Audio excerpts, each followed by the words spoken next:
C'est bon? Les jeunes du 21e siècle écrivent énormément.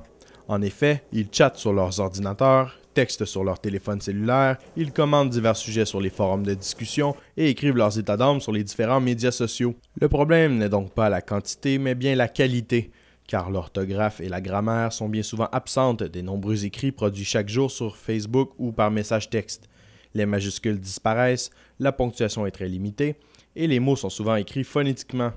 On se soucie peu de la qualité du français, en autant que le message soit compris. Bien, c'est un vocabulaire bien à eux, puisque même les professeurs, les parents ne sont pas capables de comprendre ce qu'ils se disent entre eux autres. Donc, c'est saccadé, aucune syntaxe, aucune règle. Est-ce que cette réalité-là... Selon plusieurs linguistes et professeurs de français, la pauvreté de la langue utilisée par les jeunes sur ces nouveaux moyens de communication résulte d'un manque d'intérêt.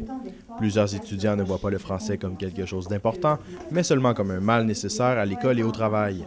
Pour certains enseignants, le français écrit utilisé par les jeunes dans leurs rapports sociaux est désolant et a des répercussions à long terme sur leur utilisation de la langue française. C'est pas ce qui importe lorsqu'ils écrivent. Ce qu'ils écrivent, c'est de donner leur message ou de répondre à un message de la façon la plus rapide possible. Donc, ils voient pas le pourquoi ils s'impliqueraient à apprendre les règles et puis à écrire correctement, quoi. À force d'écrire de cette façon-là, abrégé, croche, où on mélange l'anglais et le français, où les règles de grammaire disparaissent petit à petit, ça risque éventuellement d'affecter complètement leur syntaxe. Toutefois, pour d'autres professeurs, le français utilisé sur les nouvelles plateformes est simplement un autre niveau de langue créé par les jeunes. Il s'agit d'un type de français réservé à certains contextes bien précis, dont lors de l'utilisation des messages textes et des réseaux sociaux.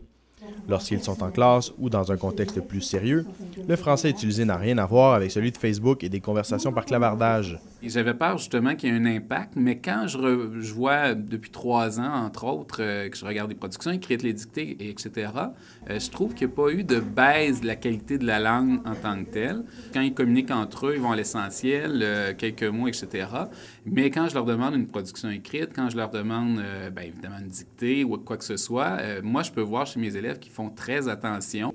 Le français n'est pas immuable. Il est donc normal, avec les technologies qui évoluent à un train d'enfer, que notre langue embarque elle aussi dans ce TGV de la modernité.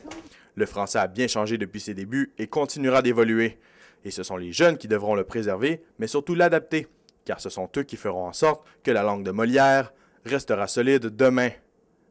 Yannick Beaudoin, La Cité collégiale, Ottawa.